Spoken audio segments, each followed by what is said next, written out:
Bienvenue dans Au-delà du réel, Histoire mystique, la chaîne qui vous fait découvrir les expériences extraordinaires et mystérieuses.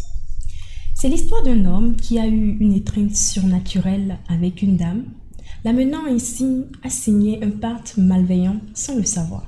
Bien avant d'écouter cette histoire, si vous êtes nouveau ici, je vous invite à vous abonner, à commenter, à liker, à partager et à activer la cloche de notification pour ne rien rater. Si vous avez des histoires à partager, contactez le numéro affiché à l'écran et envoyez votre histoire par notre vocal WhatsApp et nous la diffuserons sur notre page pour en faire profiter le plus grand nombre. N'oubliez pas que notre objectif est de sensibiliser et d'aider ceux qui nous regardent à éviter des situations similaires tout en offrant une chance aux témoins de trouver des solutions grâce aux réactions en commentaire.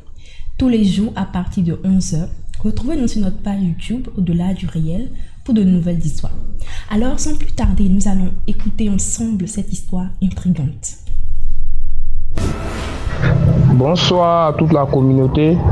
Je vous souhaite un excellent week-end à tous. Que la santé et la longévité soient avec nous. Voilà, je vais vous raconter une histoire qui s'est déroulée il y a si peu de temps. Voilà, il y a 3 ans de cela. Ça s'est déroulé en Côte d'Ivoire pendant le référendum, le vote du référendum pour le oui et le non pour la légalisation de certaines lois qui devaient s'appliquer en Côte d'Ivoire. Il y avait un jeune qui vendait POC devant un lycée. POC, bon, vous savez POC, voilà, il vendait POC quelques sous et puis après grillé devant un lycée appelé le collège d'enseignement technique. Ce dernier a rencontré une jolie fille claire, jolie taille, jolie forme, très super belle. Donc il s'approcha de cette dernière pour pouvoir échanger. Elle était tellement souriante, ils ont tellement échangé, ils étaient contents. Donc il a amené la fille chez lui à la maison. Dans les échanges, tu sais, quand tu rencontres une personne, première prise de contact, tu as envie de la personne en même temps. Donc, il a couché avec la femme. Ils ont échangé, ils sont restés ensemble, ils ont couché ensemble. Maintenant, par la nuit, il se réveille, et voilà, la fille à côté, elle n'est pas chose, on appelle ça, elle ne dort pas toujours. Donc, étant tellement étonné, la fille m'a dit, il ne doit pas lui demander, tu n'as pas quelque chose de blanc, un habit blanc, comme celui de ce que les génies font, les trucs traditionnels, les habillements traditionnels, si vous connaissez bien. Du coup, il s'approcha, il demande, mais j'ai seulement qu'un boubou. Puis il demande si tu n'as pas quelque chose rouge. Il dit, bon, il y a un chapeau rouge à apporter. Il est venu s'asseoir. Il ne comprenait rien, il avait tout peur. C'est après cet échange, cette dernière dit, je suis tel chose. En l'occurrence, on dirait Dame Sabot.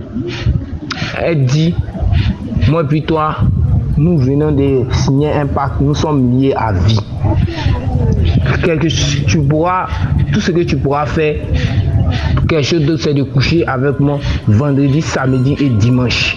Les autres jours, là, tu peux le faire, mais si tu le fais vendredi, samedi, dimanche avec quelqu'un d'autre, tu meurs. Je viendrai vendredi, samedi, dimanche.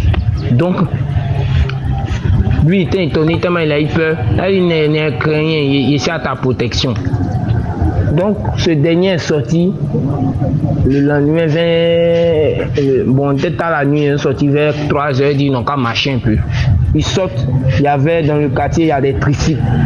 Le tricycle, il venait doucement. Elle dit que ce tricycle va se renverser. Le tricycle, pour point rien, il s'est renversé pour tomber dans le caniveau. Il est tombé là-bas. Donc, il l'a laissé le lendemain, le matin, à 5h, environ les 5h. Elle a décidé de rester encore. Elle est restée lui jusqu'à... Donc il avait peur. Maintenant, il y avait un de mes vieux pères appelé Mano qui a vu la fille dans le quartier. Il a commencé à se mettre à rire. La fille lui a dit en question au VP là, que si ton ami n'arrête pas de rire, elle lui fait quelque chose. Parce que Mano se moquait de l'accoutrement de cette dernière. Tu disais quoi?